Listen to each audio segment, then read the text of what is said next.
जय हिंद प्यारे भाई और बहनों। बिहार पुलिस का क्वेश्चन बैंक चल रहा था और आज का क्लास चौथा क्लास है क्वेश्चन बैंक का। 3 क्लास हो चुका है जिसमें 25/8/2024 का ये क्वेश्चन बैंक है। इसमें जो भी आप लोग का समस्या होगा बोलिएगा और आप देखिएगा कि आप क्वेश्चन बैंक में कितना नंबर उठाते हैं। आइए हम देखते हैं।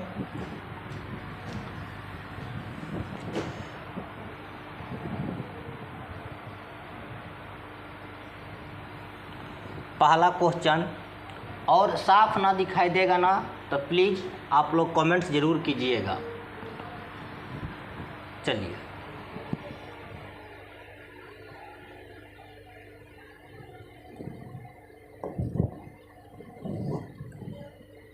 सूर्य तारों के जिस परिवार से संबंधित है उसे क्या कहा जाता है? तो उसे गैलेक्सी कहते हैं। गैलेक्सी जो ब्रह्मांड होता है, ब्रह्मांड जो होता है वह आकाश गंगा के समूह होता है। 100 अरब गैलेक्सी मिलाकर एक ब्रह्मांड बनता है और एक गैलेक्सी में 100 अरब तारे होते हैं। जिस गैलेक्सी में हम लोग रहते हैं उसे दुग्ध मेखला या आकाश गंगा कहते हैं। इसके सौर मंडल में 8 ग्रह होते हैं। 8 ग्रह में होते हैं, जैसे ये सूर्य हो गया और सूर्य हो गया सन, और इसके चारों 8 ग्रह होते हैं। पहले 9 ग्रह थे, 2006 में प्लूटो ग्रह को निकाल दिया गया है। ग्रह का एक नियम होता है कि रूल से चक्कर मारे, तो ये होता है बुध, ये होता है शुक्र, बृहस्पति,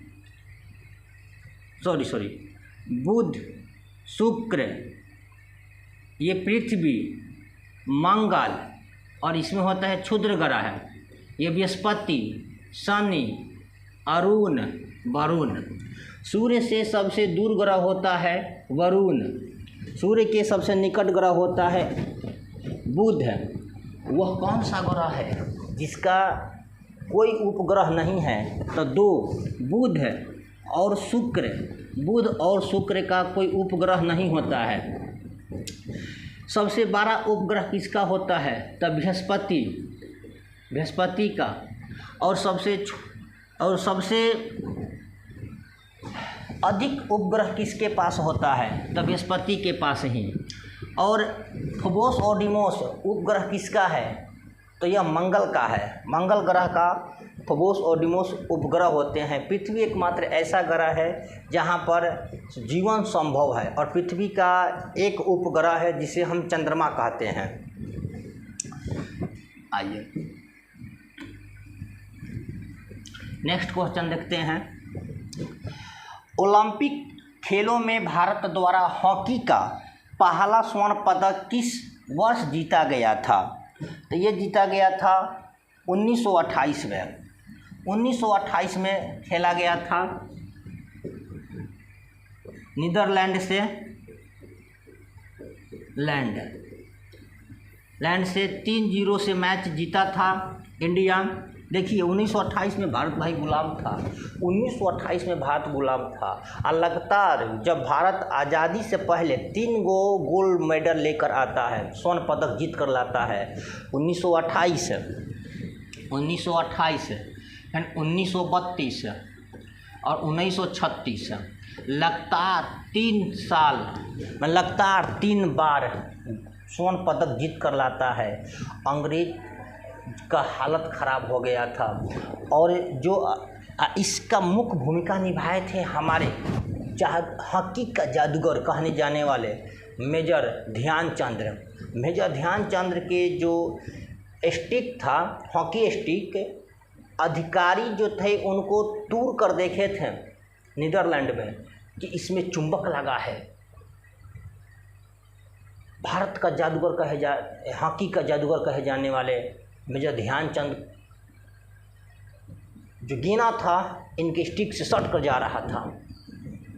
तो 3 बार, अरे 3 साल ये तीनों में मुख्य भूमिका निभाते हैं मेजर ध्यानचंद। आइए नेक्स्ट,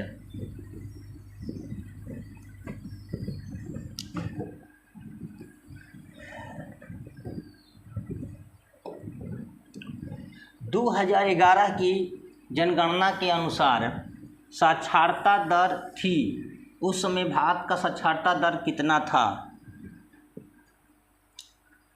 तो देखिए 74.4 था भारत का साक्षरता। भारत का साक्षरता 74.4 था। इसमें 2 आता है, एक महिला एक पुरुष। तब महिला 65.46% था और पुरुष 82.14% था। सबसे अधिक साक्षरता केरल था और सबसे कम बिहार था। बिहार। नेक्स्ट, किस घटना को द्वितीय विश्व युद्ध का ड्रेस रिहर्सल कहा जाता है? प्रथम विश्व युद्ध, रूस की क्रांति, स्पेन का गृह, देखिए ये सी कहा जाता है स्पेन का गृह युद्ध। स्पेन के गृह युद्ध को ही कहा जाता है रिहर्सल। अब देखिए द्वितीय विश्व युद्ध 1939 से लेकर 1945 तक लड़ा गया था। इसमें भारतीय सैनिक 25 लाख भाग लिए थे, जिसमें से 87,000 भारतीय सैनिक शहीद हो जाते हैं। सबसे अधिक द्वितीय विश्व युद्ध में यदि किसी का नुकसान हुआ था तो वह रूस था। द्वितीय विश्व युद्ध जर्मनी यदि जीत जाता ना 1942 में तो भारत उसी समय आज़ाद हो जाता, लेकिन जर्मनी जीत नहीं पाता है। अब जो हिटलर था और अपने पत्नी के साथ है रूम में बंद होकर और आत्महत्या कर लेते हैं। एक एक गोली से दोनों मर जाते हैं। द्वितीय विश्व युद्ध है सबसे बड़ा खूनी एक कहिए कि संघर्ष हुआ था और जापान इसमें आत्मसमर्पण कर दिया था। विश्व में दबदबा जो अमेरिका का है ना, यदि द्वितीय विश्व युद्ध जापान जीत जाता ना तो विश्व में दबदबा जापान का होता। लेकिन द्वितीय विश्व युद्ध में ध्रुवीय राष्ट्र का हारने का एक कारण था जर्मनी का रूस पर हमला। जर्मनी ने रूस पर हमला कर दिया था और रूस का भूगोल जर्मनी का पता नहीं था, जिसके वजह से इसका आधा सैनिक ठंड से मर गए थे। जो बच्चे कुचे थे वो भूख प्यास से मर गए थे। उसके बाद जब रिटर्न आ रहा था तो पीछे से रूस का सैनिक ने खदेड़ दिया और जो बचा कुचा था उसको मार दिया। तो हिटलर का एक गलती था। नेक्स्ट, कौन से राष्ट्रवाद थे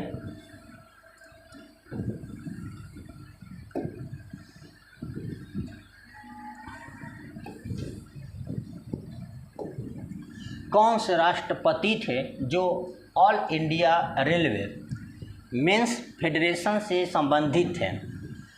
ये बीबी गिरी थे।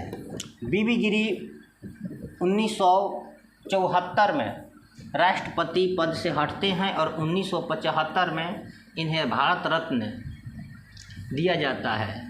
भारत रत्न दे दिया जाता है।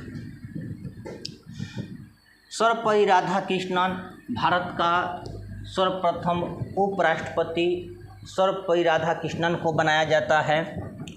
डॉक्टर राजेंद्र प्रसाद भारत का प्रथम राष्ट्रपति थे और डॉक्टर APJ अब्दुल कलाम ये 2002 में भारत के राष्ट्रपति बने थे। डॉक्टर राजेंद्र प्रसाद चेन्नई के अन्ना यूनिवर्सिटी में लेक्चरर थे। जब ये पढ़ा रहे थे, लेक्चर दे रहे थे, तो PMO से फ़ोन जाता है इनके पास अटल बिहारी वाजपेयी फ़ोन करते हैं। जब फ़ोन कितने बार फ़ोन किए, फ़ोन नहीं उठा पाते हैं, लेकिन जब आते हैं तो फ़ोन उठाते हैं, देखते हैं कि फ़ोन आया था, तो उसी समय फिर और फ़ोन आ जाता है। फ़ोन उठाते हैं और एक कर्मचारी आकर इनको कहता भी है कि देखिए आपको अटल जी फ़ोन कर रहे हैं बात करने के लिए। तो बोले कि हम बात कर लिए हैं, उसमें पहले बात कर लिए थे। तो फ़ोन आया था कि देखो, अटल जी बोल रहे थे कि देखो मैं तुमको राष्ट्रपति बनाना चाहता हूँ, तुम्हारे हाँ का इंतज़ार है, आप बताइए। तो ये कहें कि ठीक है हम 2 घंटे बाद बतलाएँगे। 2 घंटे के बाद इन्होंने बताया कि ठीक है मैं राष्ट्रपति बनूँगा। इसने जब राष्ट्रपति के लिए स्वीकार किए तो विपक्ष में इंदिरा गांधी, विपक्ष में सोनिया गांधी थी, उन्होंने इनका समर्थन भी की थी। लालू यादव भी थे, समर्थन किए थे, कहते कि भारत का एक साइंटिस्ट राष्ट्रपति बनने जा रहा है, लालू जी बोले थे, तो मेरे ये भारत के लिए गर्व की बात है।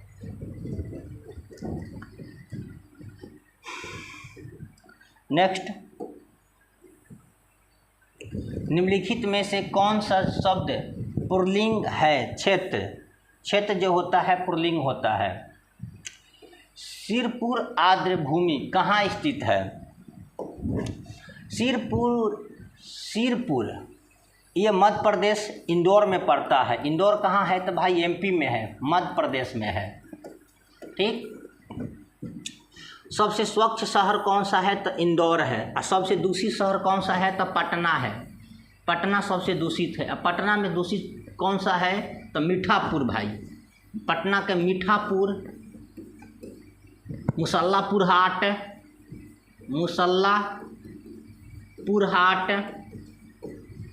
ये सबसे अधिक दूषित हो गया है, प्रदूषण हो गया है। आप चले जाइएगा ना सुबह में तो इतना गंदगी मिलेगा कि क्या बताया जाए। उस गोला है, मीठापुर में गोला है, उस गोला में पार कीजिएगा, चाहे आप मुसल्लापुर हाट से पार कीजिएगा ना, तब आपको बर्दाश्त नहीं होगा। रायपुर छत्तीसगढ़ का राजधानी कहाँ होता है? तो रायपुर होता है। मध्य प्रदेश का राजधानी भोपाल हो जाता है। कवि जीवन आनंद दास का जन्म कब हुआ था? तो इनका जन्म 1899 में हुआ था।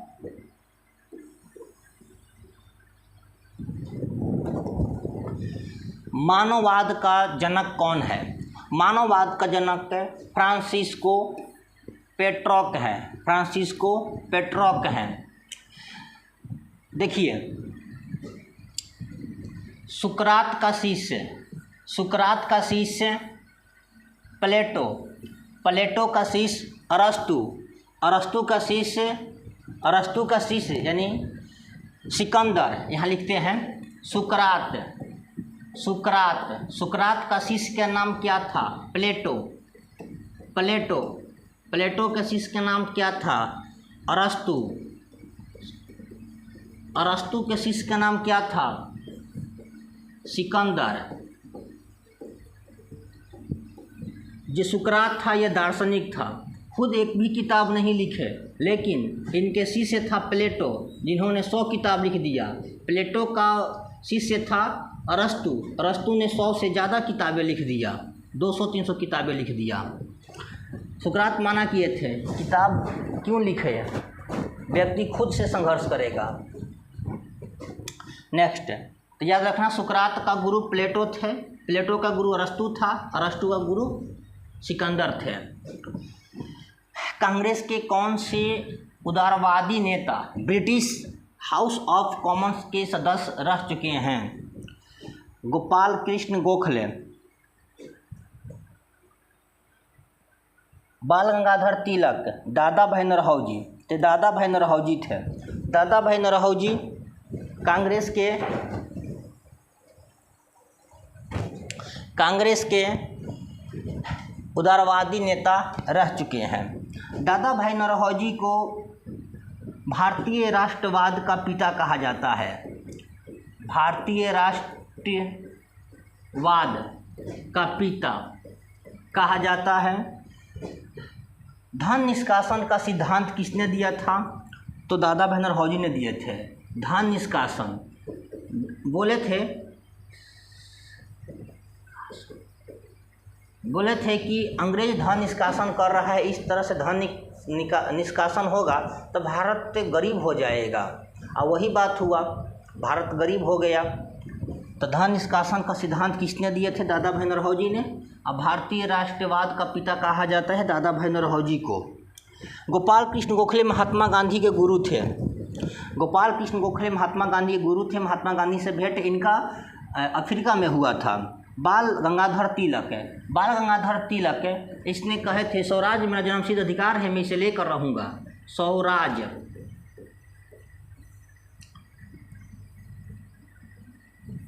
स्वराज मेरा जन्म सिद्ध अधिकार है, मैं इसे लेकर रहूँगा। भाई जी बाल गंगाधर तिलक जो थे ना, तामसी व्यक्ति थे, गरम दल के थे। ये अंग्रेज के तन की बात नहीं सुनते थे, अंग्रेज को तुरंत झाड़ देते थे। इन्होंने देखा कि हम लोग अलग अलग हैं, अब थोड़ा सा भी हम लोग समूह बनाते हैं, अंग्रेज साला लाठी लेकर दौड़ जाता है मारने के लिए, मरो मरो मरो। समूह बनाकर हम लोग को उड़ाने का बात करता होगा, हम लोगों के खिलाफ बात करता होगा, हमारे खिलाफ भड़का रहा होगा। तो इन्होंने दिमाग लगाए, कहीं क्यों ना हम एक ऐसा उत्सव मनाएं जिनसे सारा लोग एक जगह जुटे और वहाँ एक दूसरे के बात को भेजा जाए। तो इन्होंने 2 उत्सव स्टार्ट किए। एक गणेश उत्सव मनाएंगे, गणपति पापा मोरया, और एक था छत्रपति शिवाजी उत्सव मनाए थे। तो 2 उत्सव इन्होंने मनाए थे। नेक्स्ट,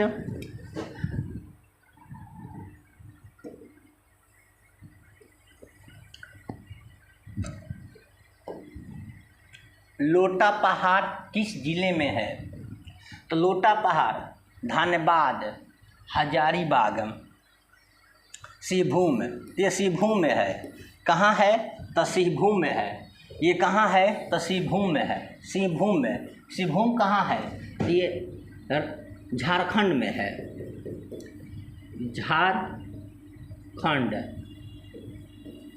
झारखंड में है।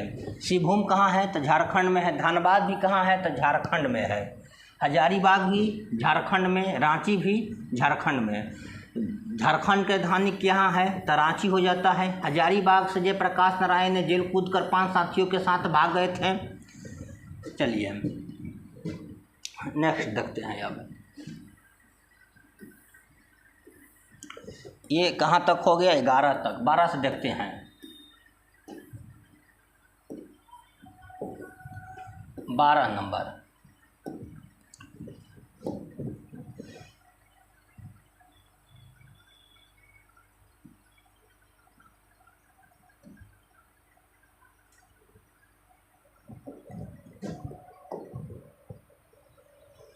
गाड़ी के साइड मिरर में किसका प्रयोग किया जाता है? किस दर्पण का प्रयोग किया जाता है? गाड़ी के साइड मिरर में किस दर्पण का प्रयोग किया जाता है? तो गाड़ी के साइड मिरर में उत्तल दर्पण का प्रयोग किया जाता है। गाड़ी के साइड मिरर में किसका प्रयोग किया जाता है? तो उत्तल दर्पण का प्रयोग किया जाता है। इसे हम पास से दर्पण भी कहते हैं, पीछे देखने वाला दर्पण होता है। और गाड़ी के जो लाइट लगा होता है उसमें कौन सा दर्पण लगा होता है? तो अवतल दर्पण लगा होता है। उत्तल दर्पण का प्रयोग कहाँ किया जाता है? और तो उत्तल दर्पण का प्रयोग सड़क के किनारे रोशनी के लिए किया जाता है, प्रकाश के लिए किया जाता है। तो थोड़ा सा इस पर हम चर्चा कर लेते हैं। तो ये हो जाता है आपका उत्तल दर्पण। देखिए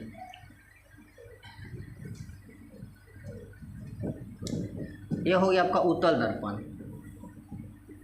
अंदर का भाग जो होता है कलई किया जाता है, और बाहर का भाग जो होता है परिवर्तन करता है।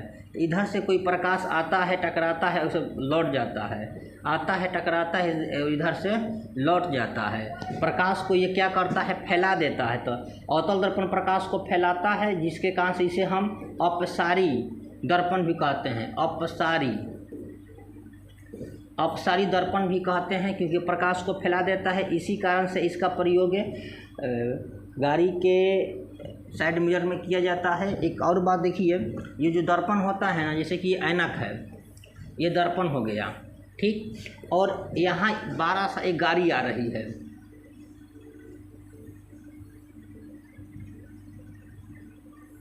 यहाँ इतना बड़ा एक गाड़ी आ रही है, इतना बड़ा एक गाड़ी आ रही है, और इसका फिगर इसमें बन जाएगा।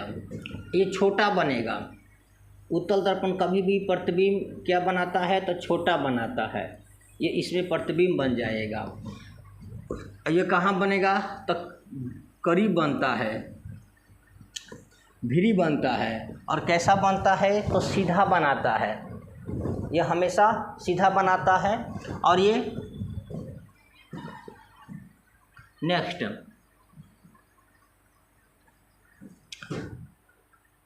आभासी होता है ये। और देखिए जो साइड मिरर इसका होता है, उसमें पीछे देखने के लिए प्रयोग किया जाता है।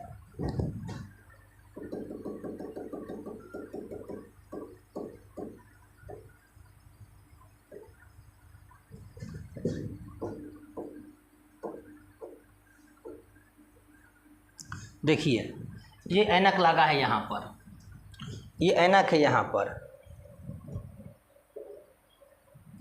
ये ऐनक लगा है यहाँ पर। ये जो गोरी मैम है, इसको देखिए, इसमें देखकर ये पोत रही है, ये पोत रही है। इसके मुंह को ढक दिया जाए, इसके मुंह को ढक दिया जाए, इसके मुंह को ढक दिया जाए, आँख ढक दे इसका। और ये इसमें देखकर और अपने आप को अच्छा फील कर रही है। इसी में आगे जाकर एक्सीडेंट हो जाता है, फिर इसका बतीसी बाहर निकल जाता है। क्या बताया जाए। ये देखिए नेक्स्ट,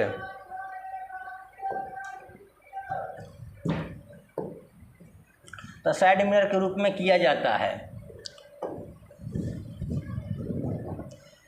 हीरा का अपवर्तनांक कितना होता है, तो हीरा का अपवर्तनांक 2.42 होता है। हीरा का अपवर्तनांक कितना होता है, 2.42 होता है।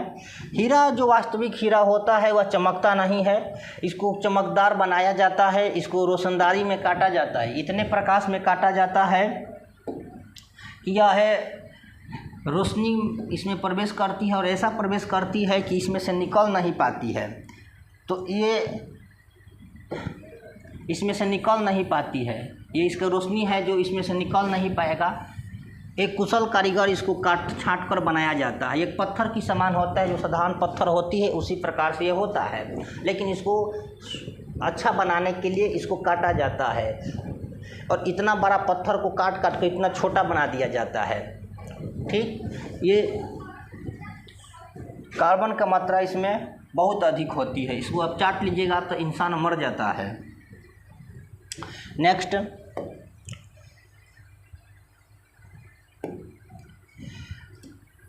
मैथन डैम किस नदी पर स्थित है, तो मैथन डैम आपका बाराकर नदी पर स्थित है, बाराकर नदी पर। किस नदी पर स्थित है ये, तो बाराकर नदी पर स्थित होता है। ठीक, गंगा नदी की लंबाई कितना है, तो टोटल लंबाई 2525 किलोमीटर होती है। 2525 किलोमीटर पूरे भारत में है, लेकिन बिहार में इसकी लंबाई 445 किलोमीटर होती है। 445 जो गंगा नदी होती है, गंगा गंगोत्री से निकल के आती है, जो उत्तराखंड में स्थित है और बंगाल के खाड़ी में जाकर गिर जाती है। और सबसे अधिक डेल्टा बनाने वाली नदी गंगा नदी और ब्रह्मपुत्र नदी होती है।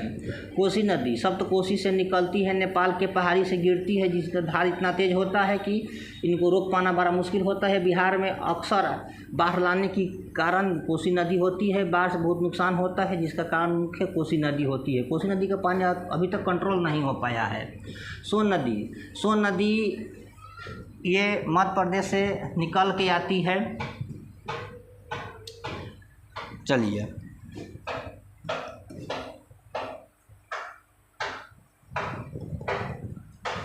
निकट दृष्टि दोष के निवारण में किस लेंस का प्रयोग किया जाता है? निकट दृष्टि दोष होता है क्या? देखिए, निकट दृष्टि दोष के मतलब कि निकट के दृष्टि में कोई दोष नहीं है, दूर के दृष्टि में दोष है। तो निकट दृष्टि दोष के दूर करने के लिए अवतल लेंस का प्रयोग किया जाता है। तो इसमें अवतल लेंस आ जाएगा, ये अवतल लेंस हो जाएगा। आप देखिए, ये अवतल लेंस का फिगर ऐसे बनता है, ये आपका अवतल लेंस हो गया, अवतल लेंस हो गया। ये जो होता है प्रकाश को फैला देता है, ये प्रकाश को फैला देता है, ये प्रकाश को फैला देता है। तो जो ये मानव नेत्र हो गया, ये मानव नेत्र हो गया और ये रेटिना हो गया, ये आपका हो गया उत्तल लेंस है। अब यहाँ से कोई मान लीजिए कि कोई फिगर है और ये यहाँ से प्रवेश करेगा, यहाँ से ये प्रवेश कर रहा है, लेकिन ये जब यहाँ से प्रवेश कर रहा है तो ये जाएगा और इसका फिगर जो है ना, इसका फिगर आगे ही बन जाएगा, यहाँ पर बन जाएगा। तो इसलिए यहाँ पर हम क्या करते हैं, उत्तल लेंस लगा देते, अवतल लेंस लगा देते हैं। तो ये क्या करता है, यहाँ से जाता है, ये यहाँ से यहाँ तक जाएगा, हल्का प्रकाश को ये यहाँ से गया ना, ये हल्का प्रकाश को उठा देता है, तो रेटिना पर चला जाता है, ये रेटिना पर चला जाता है। रेटिना से आंगा जो प्रतिबिंब बनाता है ये, और निकट दृष्टि दोष में क्या होता है कि प्रतिबिंब आंगा बन जाता है, जिसके वजह से हम देख नहीं पाते हैं। तो यह अवतल लेंस का प्रयोग कर देते हैं ना, तो इसको उठा देता है, उठाने के पर ये रेटिना पर बना देता है, जिससे हम किसी भी वस्तु को देख सकते हैं। नेक्स्ट देखिए,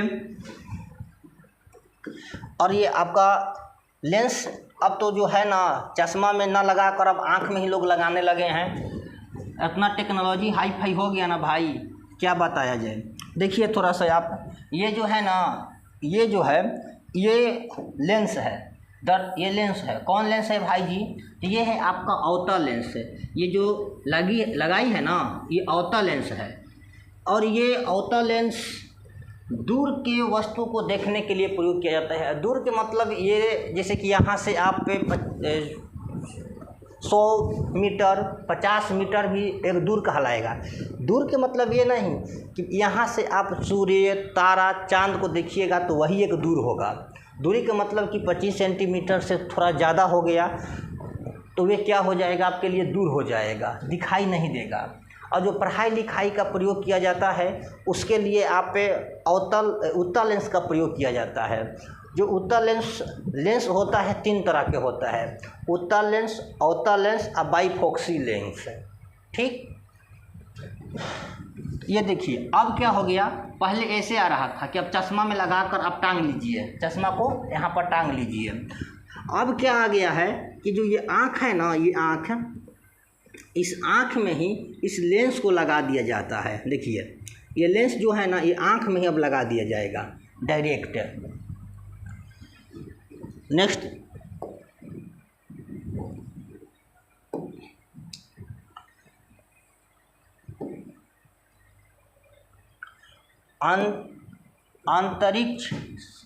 अंतरिम सरकार का गठन कब हुआ था?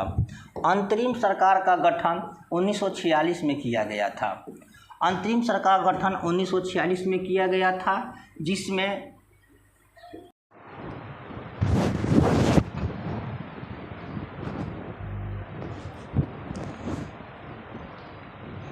अंतिम सरकार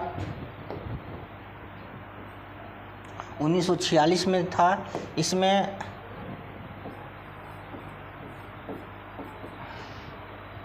कानून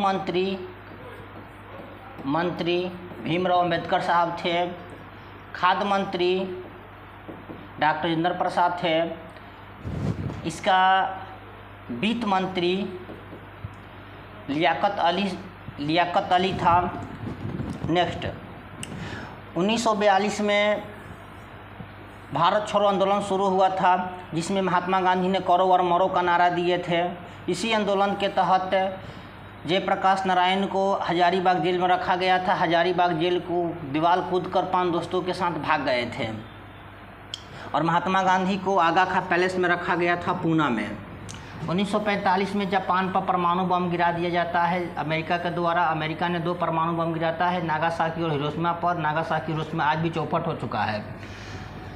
यदि परमाणु बम जापान पर नहीं गिराया जाता तो उस समय जापान जीत जाता, लेकिन सबसे बड़ा आत्मसमर्पण द्वितीय विश्व युद्ध में हुआ था जापान के द्वारा। 1947 में भारत देश आज़ाद हो गया था। केंद्र सरकार ने किस वर्ष राज्य पुनर्गठन आयोग की नियुक्ति किया था? तो ये 1953 में किया गया था। 1953 में ये घटना घटती है। ये क्या था? राज्य का तो ये राज्य के सीमा को निर्धारित किया गया था कि ये इस राज्य का सीमा इतना तक रहेगा, इस राज्य का सीमा इतना तक रहेगा। बिहार में 1857 की क्रांति का नेतृत्व किसने किए थे? तो वीर कुंवर सिंह ने किए थे। बिहार से वीर कुंवर सिंह ने किए थे। इन्होंने लड़ाई लड़ते समय इनके बाँह पर गोली लग गया था, अपने बाएं हाथ के बाँह को काट कर गंगा जी में बिक दिए थे। इतना खून निकल गया था जिसकी वजह से इनकी मृत्यु हो गई थी। बहादुर थे भाई। 80 साल के एज में वीर कुंवर सिंह ने अंग्रेज से लड़ाई लड़ लिए थे। बताइए, ये बिहार की मिट्टी में इतनी शक्ति होती है, लेकिन इनकी गोली लगने की वजह से इनकी मृत्यु हो गई। यदि गोली नहीं लगा रहता ना तभी और डट कर लड़ते। रानी लक्ष्मीबाई झांसी से लड़ती है। इनके 2 महत्वपूर्ण घोड़ा था, जिसका नाम पवन और एक का नाम में बादल था। दोनों घोड़ा मस्त था इनका। ये मरा जाती है। जब ये मर जाती है ना, जब घोड़ा नाली फानता है तो अंग्रेज नहीं जानता है कि झांसी की रानी मर गई है, और वही है। कुर्ता पैंट पहनी थी ये, अंग्रेज नहीं पहचान पाया सब है, इनको मार कर चला गया, लेकिन घावाहिल हो गई थी और कुछ ही देर के बाद इनकी मृत्यु हो गई थी। तात्या तोपे और नाना साहब कानपुर से लड़ते हैं। नाना साहब ने अंग्रेज के डर से नेपाल भाग जाते हैं और नेपाल में ही इनके मृत्यु हो जाती है। पहाड़ से गिरकर अपने ठेस उछल गया था, मर गए थे। जब अंग्रेज ने खदेड़ा कि नहीं तो तात्या तोपे अपने घूम गए, और ये जब धोती उठाए और भाग गए नेपाल, बीच में कहीं नहीं रोके हैं। फेरस सल्फेट का सूत्र क्या होता है? तो FeSO4 फेरस सल्फेट का सूत्र होता है। 20 नंबर,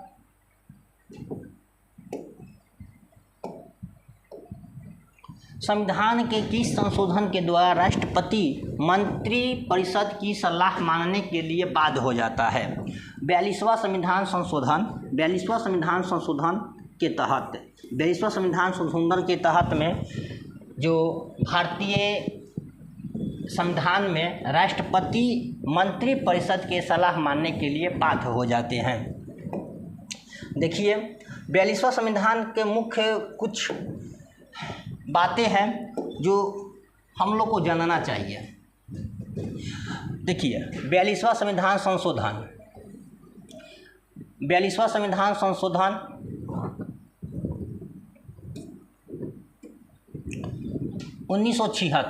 42वां संविधान संशोधन 1976 में हुआ था। स्वर्ण सिंह समिति के सिफारिश पर इसे लाया गया था। 59 इसमें प्रावधान को जोड़ा गया है। 59 प्रावधान को इसमें क्या किया गया है? ऐड किया गया है, जोड़ दिया गया है। अत्यधिक विस्तृत हो गया, जिस कारण से इसे छोटा संविधान या मिनी संविधान के नाम से जाना जाता है। इसे लघु संविधान भी कहा जाता है। इसे इंदिरा गांधी लाई थी। लोकतंत्र पर प्रतिकूल यानी कि उल्टा नियम इस पर बहुत सारा प्रभावित डाल दिया गया था। ये काम इंदिरा गांधी के द्वारा किया गया था। इस संविधान को यानी भारत को एकात्मक बनाया गया था। भारत को एकात्मक बनाने का काम इंदिरा गांधी ने की थी और सारा खांचरा नियम कानून इसी में लाया गया था। इसी को सुधारे खातिर 44वां संविधान संशोधन को लाया गया। इसमें राष्ट्रपति, देखिए कहा जाता है कि इसमें राष्ट्रपति को मंत्रिमंडल के सलाह मानने के लिए बाध्य कर दी जाती है। मंत्रिमंडल मतलब कि प्रधानमंत्री, मंत्रिमंडल मतलब प्रधानमंत्री। मंत्रिमंडल के उसमें में हेड कौन होता है भाई? तो प्रधानमंत्री होगा। अब प्रधानमंत्री जोन कह देंगे मंत्रिमंडल वो नहीं करेगा, ऐसा हो नहीं सकता है। हमको लगता है कि बिना पूछले खाना भी नहीं खाता होगा सब है। आपातकाल पीएम, आपातकाल जो होता है पीएम के सलाह पर लागू की जाएगी। इंदिरा गांधी ने कर दी थी आपातकाल के लागू।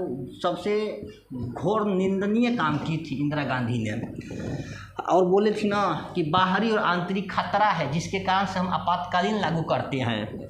लेकिन अच्छी थी इंदिरा गांधी का जो सोच विचार था, अच्छा था, कुछ खराब था। हमारा नरेंद्र मोदी का देखिए ना, कुछ नीति अच्छा है, लेकिन नौकरी के पीछे तनिको नहीं पड़े हैं, बाकी चीज़ के पीछे पड़े हैं। उसके लिए हम लोग सराहनीय हैं, सराहना करते हैं, उनको धन्यवाद करते हैं। लेकिन थोड़ा सा ध्यान स्टूडेंट पर दे देंगे ना तो बहुत उनको भला हो जाएगा। आंतरिक अशांति के आधार पर आपातकाल लागू कर दी जाएगी। लोकसभा में कार्यकाल 6 वर्ष कर दिया गया था। बताइए, 1 साल बढ़ा दी गई थी, 5 साल था ना, 5 साल होता है, इसने बढ़ाकर 6 साल कर दी थी। इसे सुधारने के लिए 44वां संविधान संशोधन में फिर से संशोधन कर सुधारा गया था, और 6 साल जो था उसको 5 साल फिर बनाया गया। मूल कर्तव्य को इसी में जोड़ दिया गया। मूल कर्तव्य जो था इसमें जोड़ दी गई। प्रस्तावना में शब्द जोड़ा गया था, 3 शब्द जोड़ा गया था, समाजवादी, पंथ निरपेक्ष, एकता एवं अखंडता। 3 चीज़ जोड़ दिया गया था, याद कर लीजिएगा, समाजवादी, पंथ निरपेक्ष, एकता एवं अखंडता। अब आ गया 44वां संविधान संशोधन। यहाँ हम दोनों इसलिए आपको बता रहे हैं ना कि यहाँ से क्वेश्चन आपको पूछता है। अब आँख मूंद कर इसको पढ़िएगा जरूर भाई। संशोधन वाला में 2 गो संशोधन आपको एकदम रट जाना है, एक 44वां, एक 42वां। 42 और 44 संशोधन आपको डालेगा तो डालेगा। 44वां संविधान संशोधन 1972 में हुआ था, ये 1976 में हुआ था, याद रखिएगा। इसके 42वें संविधान संशोधन के कमियों को दूर करने के लिए मोरारजी देसाई साहब ने लाए थे। 42वें संविधान को दूर करने के लिए मोरारजी देसाई लाए थे, लेकिन मोरारजी देसाई से इसमें गलती कर दिए थे। गलती नहीं किए थे, सही ही काम किए थे। संपत्ति के अधिकार को, जो मौलिक अधिकार था ना, तो संपत्ति के अधिकार को कानूनी अधिकार बना दिए थे 300 के तहत। लोगों को लगा कि जो मोरारजी देसाई जी हैं मेरे संपत्ति को हड़पना चाहते हैं, तो इसने कहा कि गो बैक, ये मोरारजी देसाई गो बैक, मतलब कि अब की बार आपका सरकार गया। अब भाई जी इनका सरकार चला गया था, समझाने में नाकाम हो गए थे, समझा नहीं पाए थे। संपत्ति के अधिकार को कानूनी अधिकार बना दिए थे। राष्ट्रपति को मंत्रिमंडल की सलाह लौटाने के लिए अर्थात एक बार पुनर्विचार मौका दिया जाना चाहिए। मौका पुनर्विचार करने के लिए एक बार दिया जाए। किसको भाई? तो मंत्रिमंडल। राष्ट्र आपातकाल को पीएम के स्थान पर मंत्रिमंडल के सलाह पर कर दिया गया। मंत्रिमंडल के सलाह पर कर दिया गया। इसमें क्या उल्टा हुआ था, जो मंत्रिमंडल के सलाह पर था ना, उसको पीएम के सलाह पर कर दिया गया। इंदिरा गांधी चुपे चुपे आधी रात को कमरा में बंद होकर सोची और उसके बाद में तुरंत लगा दी थी क्या? तो आपातकालीन। जा सबको बड़ा बड़ा नेता लोग को जेल में खोंच दी, अकेले चुनाव जीत गई। आंतरिक अशांति के स्थान पर सशस्त्र विद्रोह शब्द जोड़ दिया गया। लोकसभा के कार्यकाल को 6 वर्ष से घटाकर फिर 5 वर्ष कर दिया गया। ठीक, इसमें याद रखिएगा भाई जी, इतने आप लोग को याद रखना जरूरी है। यदि आप याद नहीं रखिएगा तो समझिए कि आप अमृत से पैर धो रहे हैं, और अमृत से पैर नहीं धोया जाता है। ये था 52वां संविधान संशोधन 1985 में। दल बदल कानून आया था।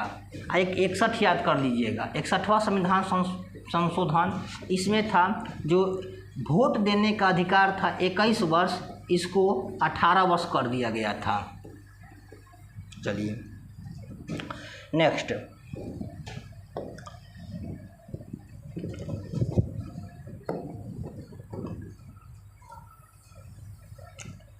द सोशल कॉन्ट्रैक्ट पुस्तक के लेखक कौन है? तो ये है हेरोडोटस। नहीं, रूसो थे। कौन था? रूसो था। इसमें रूसो था, याद रखिएगा भाई, रूसो। 1876 में इंडियन एसोसिएशन की स्थापना कौन कर देते हैं? तो इंडियन एसोसिएशन की स्थापना सुरेंद्र नाथ बनर्जी जी करते हैं, सुरेंद्र नाथ बनर्जी साहब ने। दादा भाई नौरोजी को धन निष्कासन का सिद्धांत दिए थे। इसके बाद में भारतीय राष्ट्रवाद का पिता कहा जाता है दादा भाई नौरोजी को। गोपाल कृष्ण गोखले महात्मा गांधी जी के गुरु थे। इनका मुलाकात हुआ था दक्षिण अफ्रीका में। बाल गंगाधर तिलक है। गणेश उत्सव और शिवाजी उत्सव इन्होंने शुरू किए थे। और स्वराज मेरा जन्मसिद्ध अधिकार है, मैं इसे लेकर रहूँगा, नारा दिए थे। तो 3 चीज़ इनका याद रखिएगा। अगर किसी वस्तु का विस्थापन समय के साथ समानुपाती है तो वस्तु कर रही है। अगर किसी वस्तु का विस्थापन समय के वर्ग का समानुपाती है तो वस्तु गति कर रही है। तो आइए गति को देखते हैं। वस्तु का ऑप्शन दिया है बढ़ते तत्व के का साथ एक समान वेग से, एक समान त्वरण से। तो एक समान त्वरण के साथ ये घटना देखने को मिलता है। कमेंट्स कीजिएगा। यदि साफ दिखाई ना देगा तो हमको भाई दिख नहीं रहा है, ठीक ना? तो आप लोग लिखिएगा।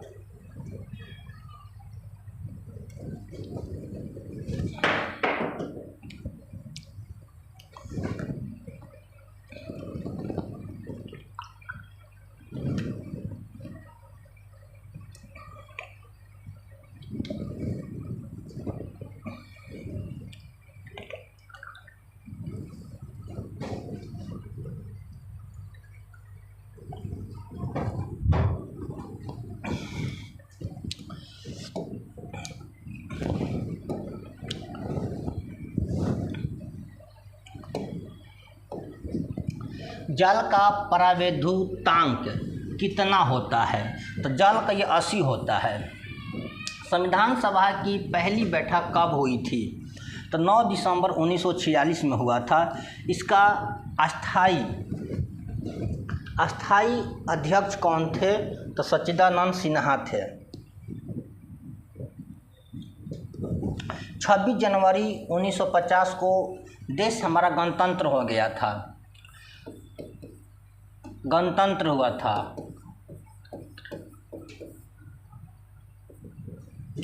कहा गया था गणतंत्र का मतलब होता है कि देश में एक राष्ट्रपति होंगे और वह भारत का प्रथम नागरिक होंगे चाहे होगी भाई।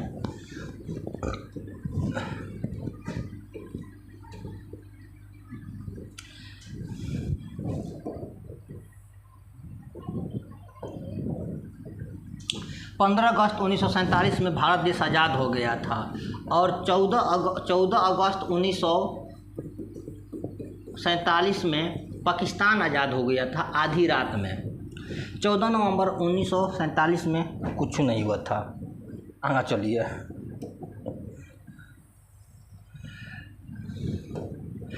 किस शासक ने चतुर्थ बौद्ध संगीति कश्मीर में आयोजित की थी? तो ये थे कनिष्क जी। कनिष्क साहब ने बौद्ध संगीति कश्मीर में किए थे। पहला बौद्ध संगीति 483 ईसा पूर्व में हुई थी, द्वितीय 383 ईसा पूर्व में हुई थी, तृतीय 255 ईसा पूर्व में हुई थी और चौथा प्रथम शताब्दी में हुआ था। प्रथम शताब्दी, ठीक, ये हुआ था। ये अजात शत्रु के काल में, अजात शत्रु, ये काला अशोक,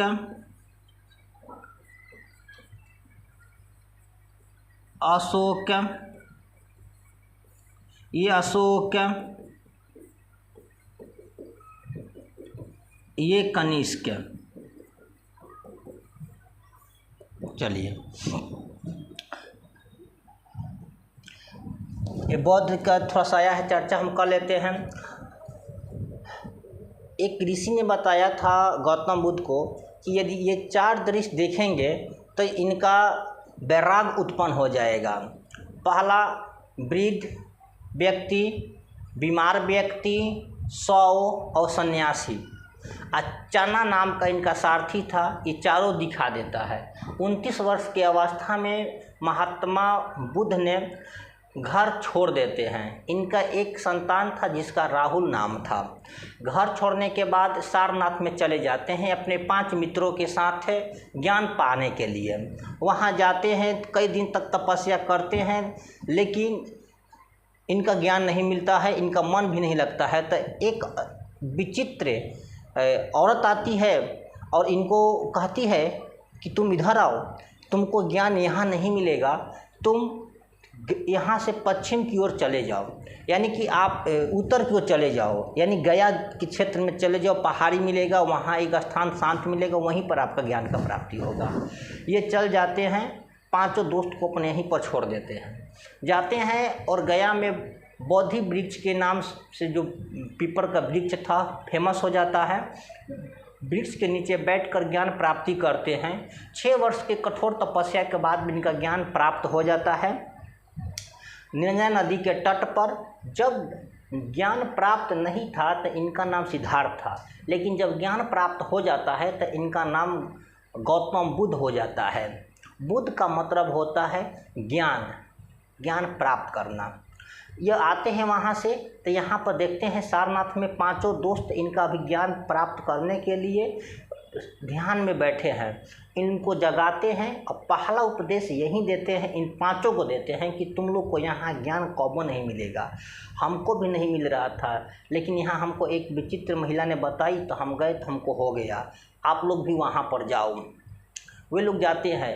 इसके बाद श्रावस्ती में सबसे अधिक उपदेश देते हैं। श्रावस्ती में ही इनको अंगुलीमाल डाकू से मुलाकात होता है और वहीं पर अंगुलीमाल डाकू को उपदेश देते हैं, ज्ञान देते हैं। सबसे इनका प्रिय एक शिष्य था आनंद, और इन्हीं के कहना से बौद्ध में महिलाओं को शामिल किए थे। इन्होंने कहे थे कि देखो, अब बौद्ध धर्म ज़्यादा दिन तक चलने वाला नहीं है, क्योंकि इसमें महिलाएं शामिल हो गई। कुछ जब इनकी मृत्यु हो जाता है तो बौद्ध धर्म 2 भाग में बढ़ जाता है, हीनयान और महायान। हीनयान और महायान 2 बढ़ जाता है। फिर धीरे धीरे बौद्ध धर्म खत्म हो जाता है, चौपट हो जाता है। अब आइए,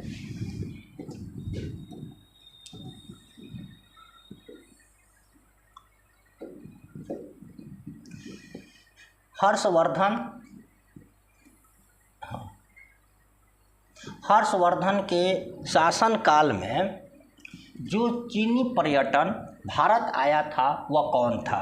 देखिए, ये ह्वेनसांग था। ह्वेनसांग चीनी पर्यटक बोला है। क्या बोला है? चीनी पर्यटक। इत्सिंग भी आया था, लेकिन ये पर्यटक नहीं था, ये बौद्ध भिक्षु था। बौद्ध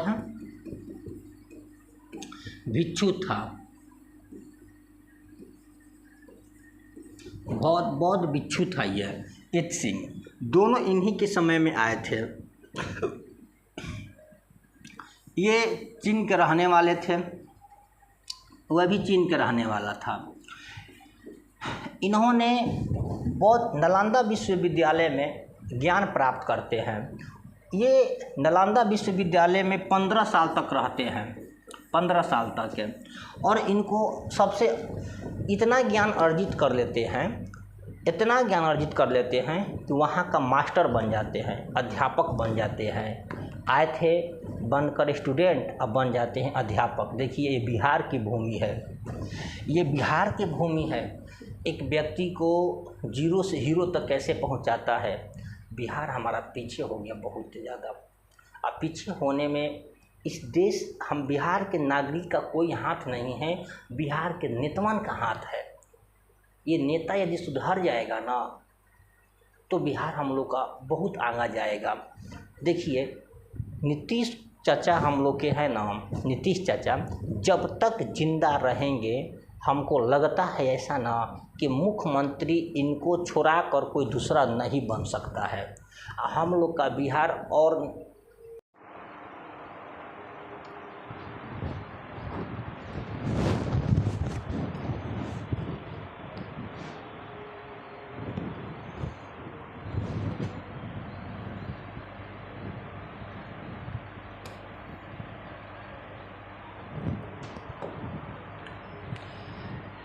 कुम्हार महल बिहार के किस जिला में स्थित है? तो कुम्हारार महल जो है पटना में है। पटना बिहार का राजधानी है। सबसे प्रदूषित शहर पटना बन चुका है। भागलपुर में विक्रमशिला विश्वविद्यालय है।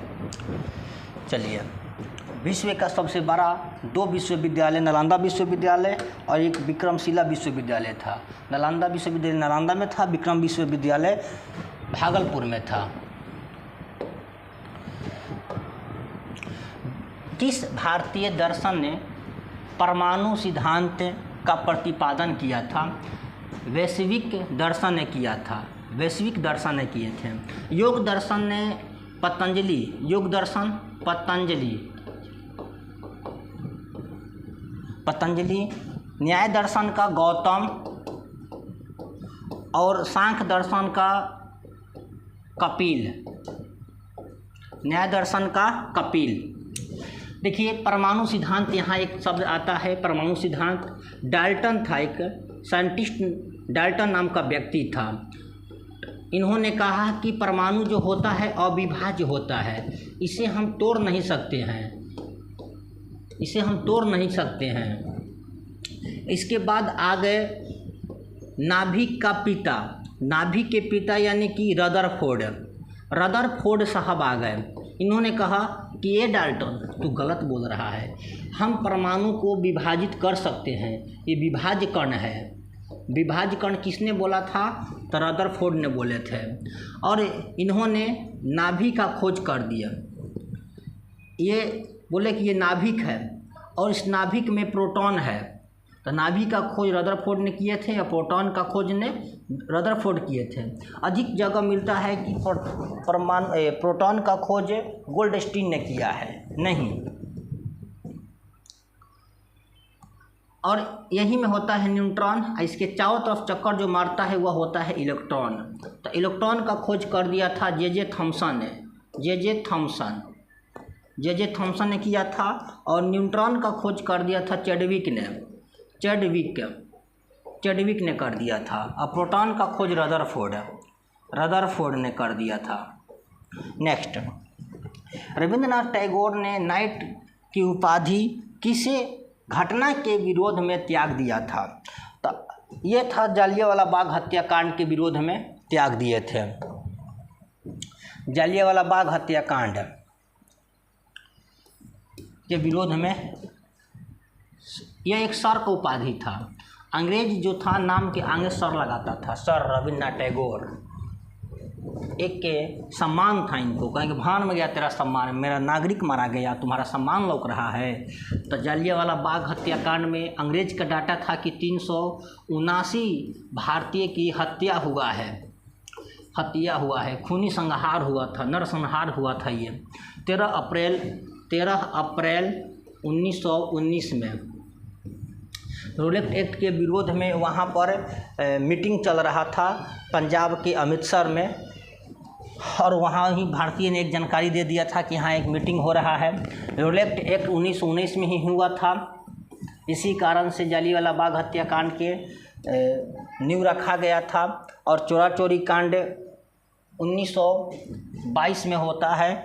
1922 में चोरी कांड 4 फरवरी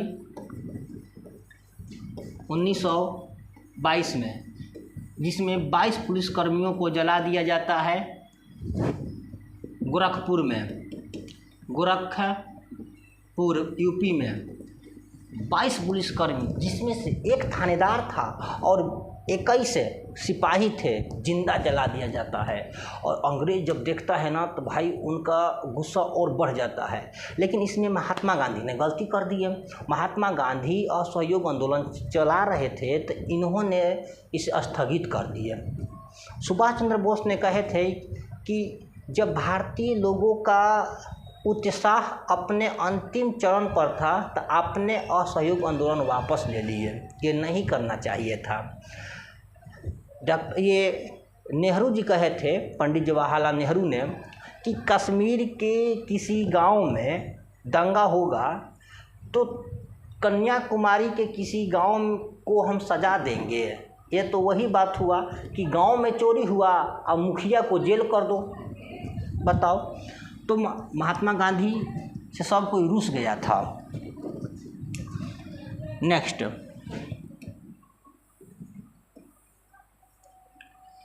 सविनय अवज्ञा आंदोलन 1930 में हुआ था। दांडी मार्च इसी समय हो गया था। अलवर संत के उपासक कौन था? तो ये विष्णु जी थे। अलवर संत के विष्णु जी थे, विष्णु भगवान।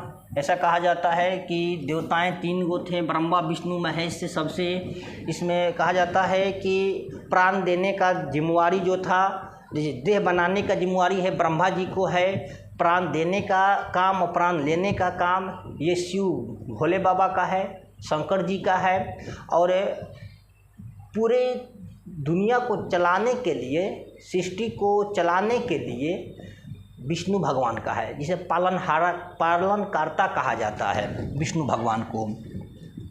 कृष्ण भगवान और ये राम जी ये रघुवंशी थे।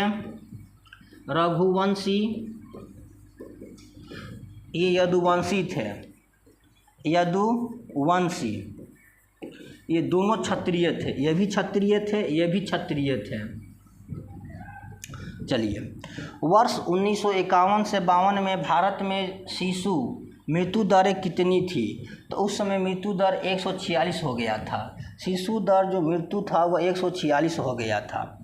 काकोलत जलप्रपात, काकोलत जलप्रपात किस जिला में है? तो ये नवादा, गया। काकोलत नवादा में है। काकोलत जलप्रपात कहाँ है? तो नवादा में स्थित है। गलती तो नहीं ना बोल दी है? तो सब क्वेश्चन देख लेते हैं। काकोलत जलप्रपात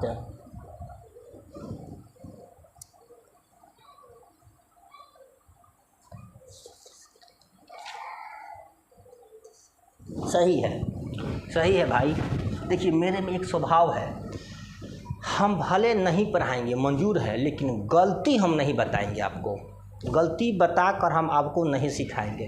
नहीं तो एक बार आपका माइंड में यदि गलत सेट हो गया ना किसी टीचर के प्रति, तो आपका हमेशा निगेटिव ही उनके बारे में सोचिएगा। यार पढ़ा रहा है, विश्वास नहीं होगा, गलती ही पढ़ाता होगा।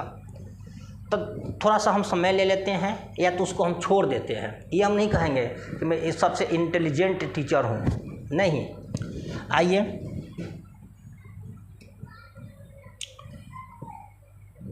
सब्जी, हाँ ये कहाँ हो गया? तो नवादा में हो जाएगा। तो काकोलत जलप्रपात किस जिला में है? तो देखिए, काकोलत जलप्रपात के बारे में हम समझ लेते हैं। जलप्रपात क्या होता है? तो जलप्रपात एक ऐसा पानी का बहना होता है जो अधिक ऊंचाई पर रहता है। ये तो अधिक ऊंचाई पर से पानी को बहना जलप्रपात कहा जाता है। और ये अलग अलग जगह अलग अलग जलप्रपात को देखा जाता है। जैसे कि हम देखते हैं योग्य जलप्रपात कर्नाटक में पड़ जाता है। चचाई जलप्रपात मध्य प्रदेश में। इसमें से मेन आपको दिखा देते हैं। एक ये देख लीजिए, धुआंधार जलप्रपात मध्य प्रदेश, ये पूछेगा आपको। एक ये वाला पहला जो गरसोप्पा जलप्रपात, ये कर्नाटक में है। और एक ये वाला चित्रकूट जलप्रपात छत्तीसगढ़ में है। चित्रकूट जलप्रपात छत्तीसगढ़ में है। गरसोप्पा जलप्रपात ये आपको याद रखिए कर्नाटक में है। दूध सागर जलप्रपात गोवा में है। शिव समुद्रम जलप्रपात कर्नाटक में है। ये चीज़ को आप देख लीजिए। शिव समुद्रम जलप्रपात कर्नाटक में है। गरसोप्पा जलप्रपात कर्नाटक में है। इधर देखिए, हुंडरू जलप्रपात झारखंड में है। ठीक, एक यहाँ देख लीजिएगा,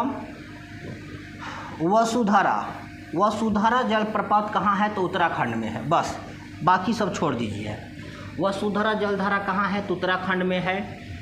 हुंडरू जलप्रपात कहाँ है तो झारखंड में है। फिर योग जलप्रपात कहाँ है तो कर्नाटक में है। और ये धुआंधार जलप्रपात कहाँ है तो मध्य प्रदेश में है। चित्रकूट जलप्रपात कहाँ है तो छत्तीसगढ़ में है। और ये गरसोप्पा जलप्रपात कहाँ है तो कर्नाटक में है। दूधसागर जलप्रपात कहाँ है तो गोवा में है। शिव समुद्रम जलप्रपात कहाँ है तो कर्नाटक में है। बस इतना आप याद रखिएगा। जलप्रपात से आपका क्वेश्चन एक डालेगा।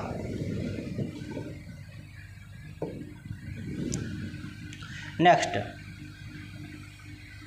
सब्जी उत्पादन में बिहार का कौन सा स्थान है तो बिहार का सब्जी उत्पादन में चौथा स्थान है।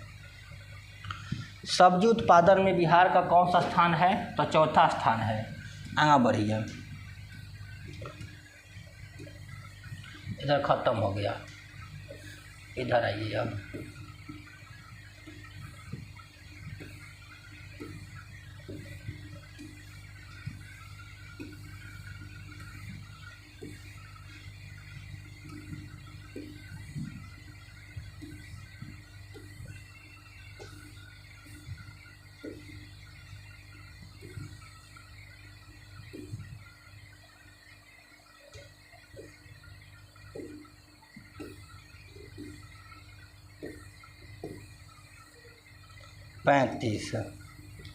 पैंतीस से देखना था हमको।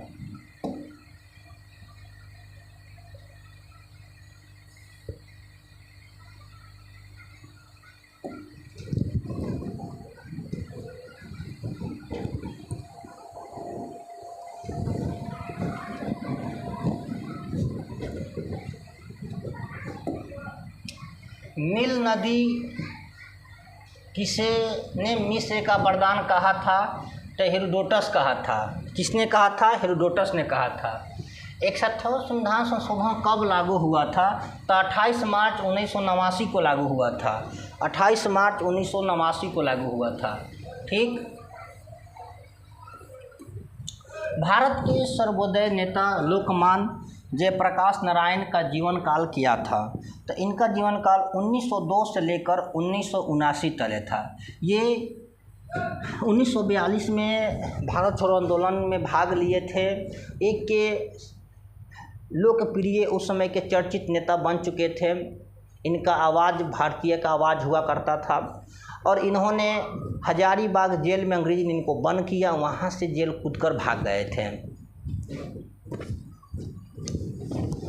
बुझा हुआ चूना किसे कहा जाता है तो बुझा हुआ चूना कैल्शियम हाइड्रोक्साइड को कहा जाता है। ने CaOH के होल ट्वाइस है, इसको कहते हैं होल ट्वाइस कहते हैं। CaOH का होल ट्वाइस होता है। यह कैसे बनता है तो जब हम बिना बुझा हुआ चूना में कैल्शियम ऑक्साइड में हम जैसे ही हम पानी डालेंगे तो ये बुझ जाएगा तो ये बन जाएगा CaOH के होल ट्वाइस। CaOH के होल ट्वाइस है तो बुझा हुआ चूना है, बिना बुझा हुआ चूना है। चलिए, SBI की स्थापना कब हुआ था तो 1955 में हुआ था। नेक्स्ट, किस शिलालेख में अशोक ने बौद्ध धर्म के त्रिरत्न में अपना विश्वास प्रकट किया था तो भाब्रू शिलालेख में। भाब्रू शिलालेख में गौतम बुद्ध ने अपने विश्वास को प्रकट किया था। महात्मा बुद्ध बौद्ध धर्म के संस्थापक थे। इनका जन्म 563 ईसा पूर्व में